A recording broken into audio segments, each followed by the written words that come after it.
Hello everyone, welcome back to SS Classes. My name is Shaista Parveen and you are watching SS Classes. So all my dear student, today I will discuss the physics chapter number 6 sounds. In this video we learn about the type of sound which is the part 3. Okay इस chapter का part 3 को हम लोग discuss कर रहे हैं। If you are मैं आप लोग को बता देना चाहती हूँ कि अगर आप मेरे चैनल पर नए हो तो जल्दी से इस चैनल को सब्सक्राइब कर लीजिए एंड बेल आइकॉन की घंटी को ज़रूर से प्रेस कर दीजिएगा ताकि आपको मेरी हर नई आने वाली वीडियो की नोटिफिकेशन मिलती रहे। So without wasting the time now starting the type of sound. इससे पहले हम लोगों ने साउंड के जो कैरेक्टरिस्टिक थे उनको डिस्कस किया था, लाइक टाइम पीरियड को डिस्कस किया था, हमने एम्पलीट्यूड को डिस्कस किया था एंड फ्रीक्वेंसी को डिस्कस किया था। इतने सारे टॉपिक को हमने डिस्कस किया था। तो अब हम लोग डिस्कस करेंगे टाइप ऑफ साउंड। तो साउंड जो होते हैं उनके कितने टाइप होते हैं।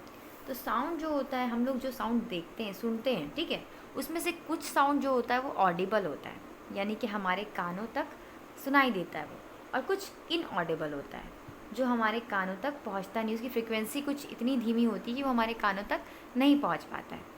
तो यही दो टाइप के साउंड के बारे में हम लोग पढ़ेंगे और इनके रेंज को डिस्कस करेंगे और इनकी फ्रिक्वेंसी को देखेंगे। ये सारे टॉपिक को हम लोग क्लियरली करेंगे। आपको कुछ भी नहीं करना है इसमें, बस आपको कहानी की तरह सुनना है और अपने माइंड को एकदम फ्री रखना है ताकि आपको हर चीज़, हर टॉपिक सीक्वेंस वाइज समझ में आए। Okay, so type of sound. Sound are audible and inaudible to human year.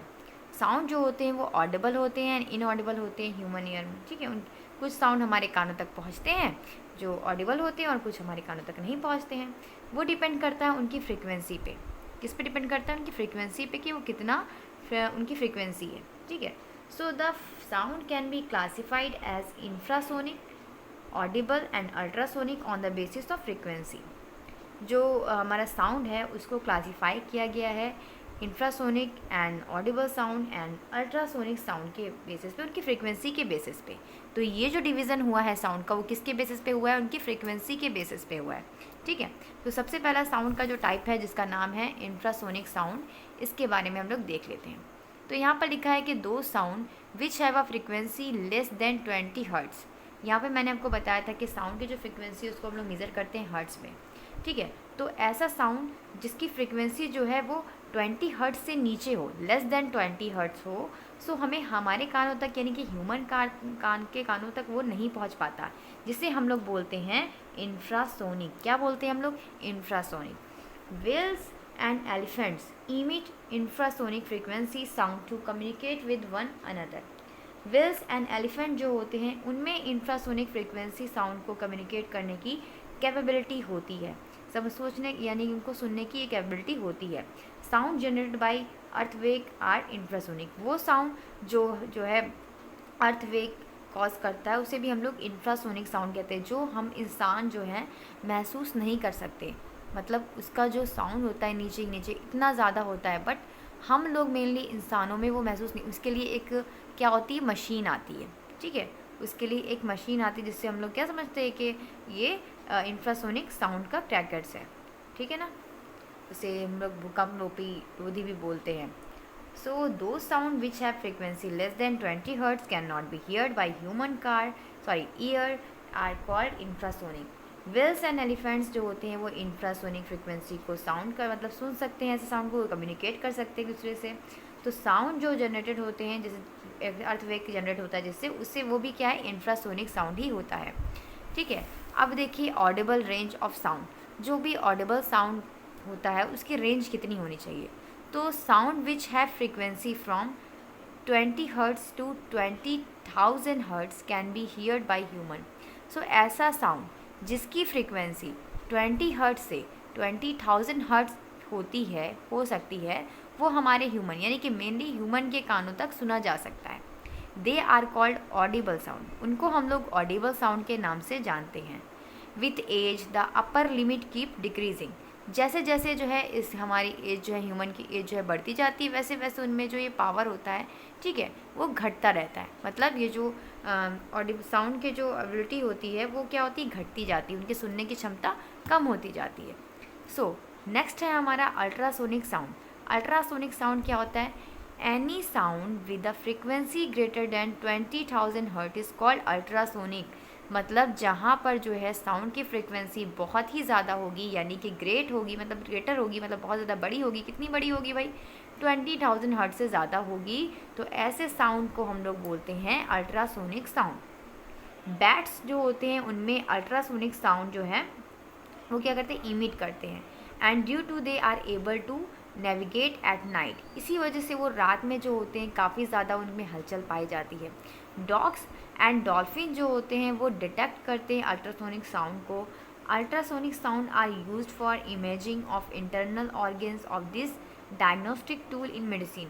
जो हमारा ये डॉग्स एंड डॉल्फिन जो होती हैं वो भी क्या करती हैं? डिटेक्ट करती हैं, अल्ट्रासोनिक साउंड को महसूस कर सकती हैं।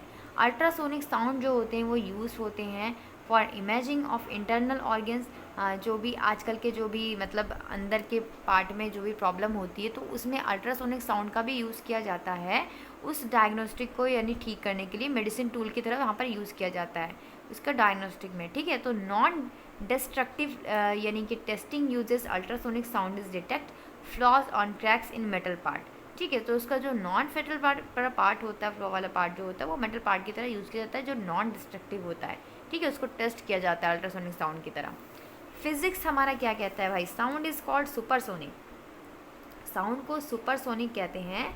अ शॉक वेव रिजल्ट व aircraft travel and supersonic speed. जो एयरक्राफ्ट होते हैं उनमें क्या होता है, जो शॉक वेव होती हैं उससे क्या होता है कि when an aircraft travels supersonic speed, the air pressure variation associated with the shock wave produce the cracking sound called sonic boom। यानी कि जो हमारा एयरक्राफ्ट है जब वो ट्रैवल करता है सुपरसोनिक स्पीड से तो एयर प्रेशर जो होता है उसमें इतना ज़्यादा वेरिएशन एसोसिएट होता है कि शॉक वेव जो होती है वो प्रोड्यूस करती है क्रैकिंग वेव, जिसे हम लोग सोनिक बूम के नाम से जानते हैं। और कुछ वेव जो होती है जैसे लाइट वेव जो होती है वो ट्रांसफ़र होती है एनर्जी में बिना किसी रिक्वायरिंग मीडियम में। इनको हम लोग इलेक्ट्रोमैग्नेटिक वेव्स कहते हैं। बट हमने क्या पढ़ा है कि साउंड को जो है किसी मीडियम की ज़रूरत पड़ती है क्या करने के लिए भाई? ट्रैवल करने के लिए। इतना समझ में आ गया। अब आप लोग के लिए ये 2 क्वेश्चन हैं, आप लोग इसका आंसर मुझे कमेंट में दोगे।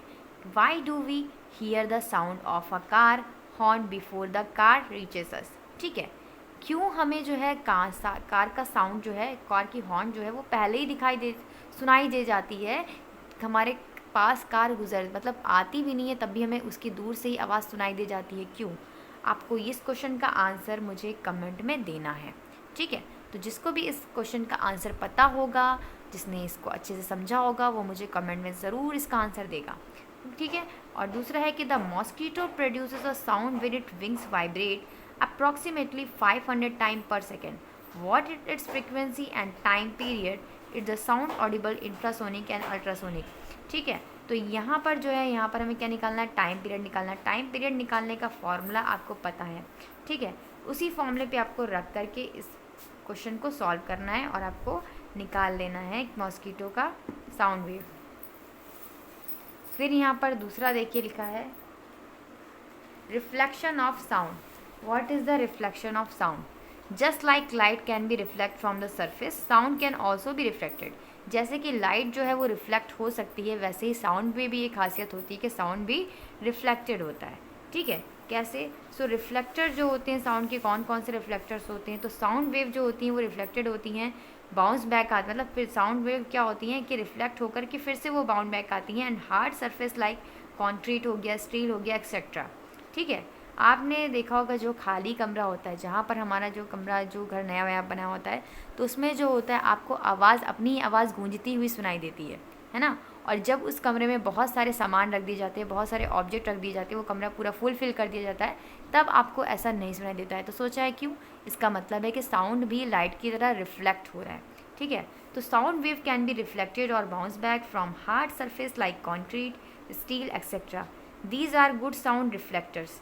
जो कॉन्क्रीट होते हैं, स्टील होते हैं, ये सारे जो होते हैं गुड साउंड रिफ्लेक्टर्स होते हैं। मटेरियल जैसे कारपेट हो गया, कर्टन्स हो गए, या अपॉस्ट्री हो गया, फर्नीचर हो गया, ये जो है ईजिली साउंड को एब्जॉर्ब कर लेते हैं और ये बैड रिफ्लेक्टर होते हैं। यहाँ पर जो है साउंड का रिफ्लेक्शन बहुत बैड तरीके से, मतलब जहाँ पर ये सारी चीज़ें होंगी वहाँ पर साउंड जो है वो क्लियरली नहीं आएगा।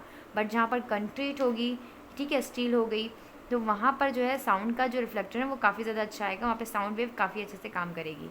Music studies and correct concrete halls have a lot of sound absorb.